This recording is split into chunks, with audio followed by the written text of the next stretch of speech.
Bonjour et bienvenue dans la météo du Bitcoin, j'espère que ça va bien aujourd'hui. Je vous rappelle que c'est le début du mois, le meilleur moment pour entrer chez le VIP et commencer à vous prendre en main pour vous former, survivre et gagner dans les cryptos. Je suis coach et trader professionnel. C'est mon job de faire de vous des winners. Ça me rappelle...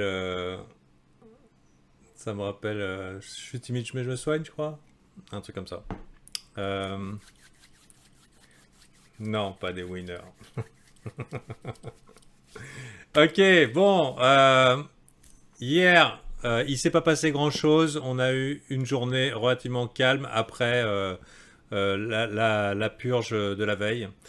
Comme vous voyez, pour l'instant, ça se tient bien. A priori, on est toujours dans la formule, tout ce qui est sous les 30 000, c'est une zone d'accumulation. C'est ma théorie depuis pas mal de temps et a priori, le marché a l'air d'être d'accord avec ça, mais c'est pas gagné. C'est pas gagné tant qu'on s'éloigne pas. Je pense que les 29-30 000, on risque d'y passer. Enfin voilà, ça risque de. Je pense pas que de se positionner dans la zone serait vraiment ultra dangereux, puisque qu'on aille en haut, en bas ou de travers, à mon avis, on est amené à revisiter souvent la zone, puisque c'est à mon avis un niveau clé. Maintenant, la question c'est comment on va clôturer cette weekly. Ça va être ultra important, en tout cas pour moi. Il y a quelqu'un qui me demandait, ouais, mais Fanta, comment les big boys, pourquoi tu parles de cette weekly et comment les big boys pourraient être informés que c'est une bonne idée si elle clôture vert. Et pas les big boys, c'est mes statistiques personnelles sur un setup personnel que je suis le seul à trade.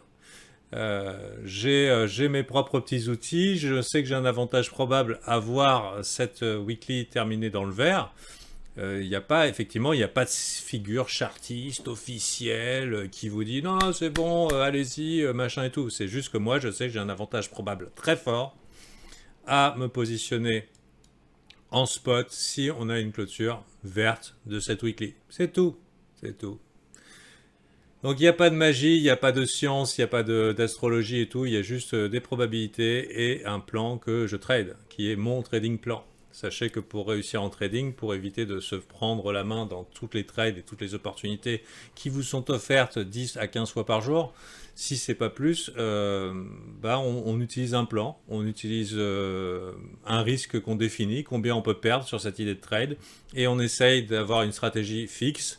Le reste du temps, on s'assoit sur ses mains et on détermine combien on est prêt à perdre sur cette idée de trade en sachant que on a fait un travail professionnel, ou en tout cas une approche comme les pros, de probabilité, en disant ok bon, c'est c'est une bonne idée de prendre ce trade là. Donc moi je vous invite pas à suivre mon plan.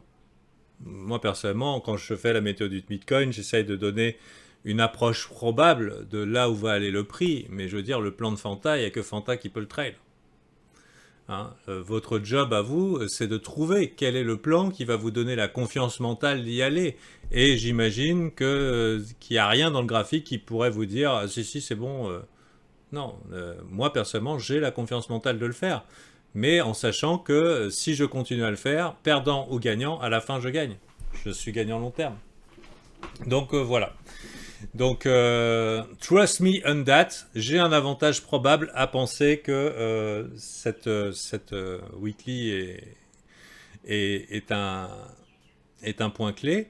Mais effectivement, il y a rien dans le graphique qui dit ouais, c'est bon, bottom historique, machin et tout. Hein, non, à part le sentiment qui a clairement switché, il n'y a pas vraiment d'information. Idéalement, je dirais que même une petite revisite dans cette mèche, ça serait assez offert.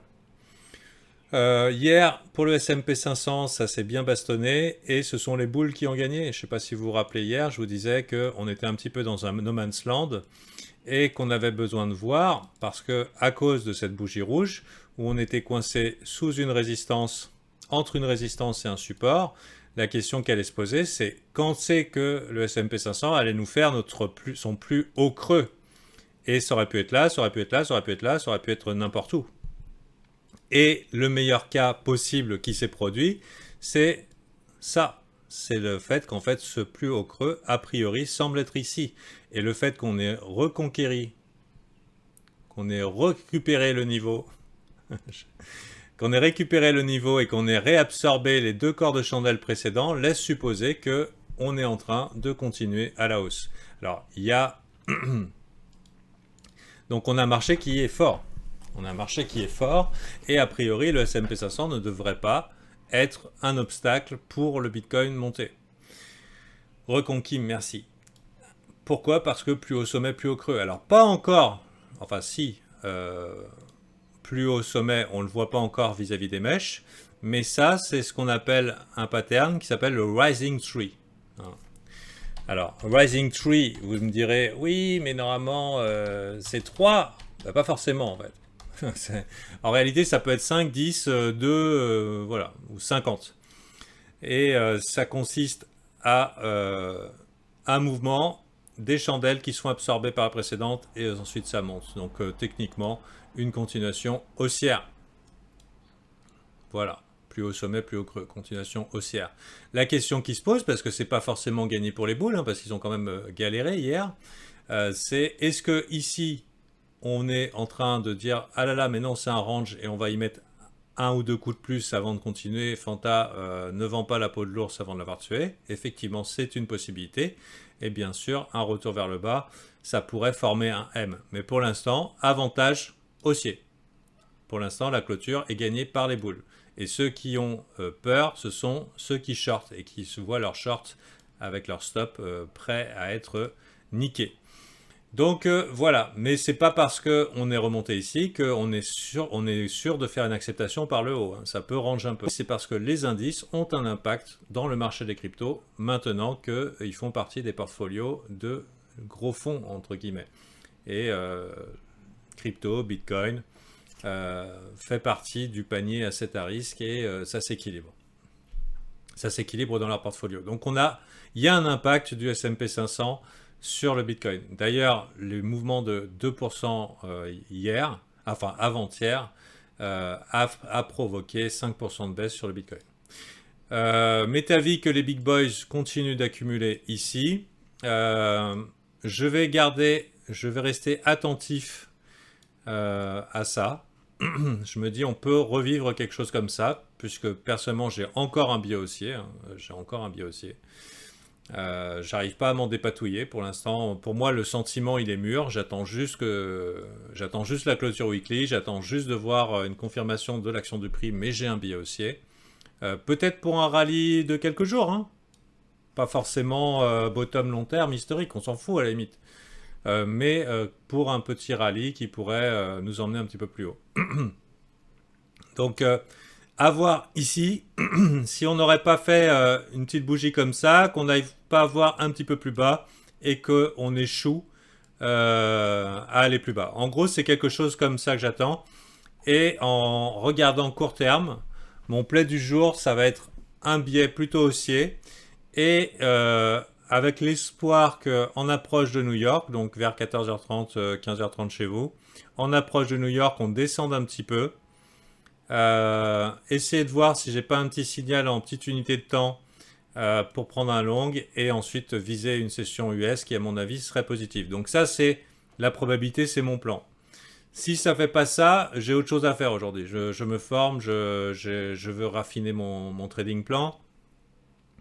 Si j'ai pas ça, j'ai pas envie de prendre toutes les possibilités de la journée. Donc ça pourrait très bien faire l'inverse, monter un petit peu et échouer. C'était ce qu'on avait envisagé hier. C'est que s'il y a un rebond, ah là là, les poules sont pas bien, ça peut faire ça. Bah, si ça fait ça, bah tant pis quoi. Je veux dire, on peut pas être partout. Donc mon plan pour la journée, il est plutôt haussier. Bien sûr, je suis conscient que tout peut arriver, avec un œil sur le S&P 500. Conscient aussi que le plus gros de la journée va se jouer en fin de journée, donc fin d'après-midi, enfin pour nous, parce que maintenant c'est quand même les US qui donnent un petit peu le tempo. D'ailleurs, c'est plutôt, moi je trouve, une bonne solution actuellement de limiter son temps d'écran à l'après-midi. Ça évite d'être fatigué avant qu'il y ait du mouvement. Et puis voilà. Donc moi personnellement, si j'ai un petit signal, une petite baisse à l'approche de New York et un petit signal qui me dit vers 16h, 17h chez vous qu'on est parti pour monter, bah écoutez, bah, dans ce cas-là, je serai probablement dans un long, c'est mon play de la journée et j'ai rien prévu de faire d'autre. En tout cas, sachez que si vous aimez la météo du Bitcoin, et a priori il y a des fidèles, je vous en remercie. Sachez que j'essaye d'être le plus transparent possible et ne pas vous distribuer des artifices.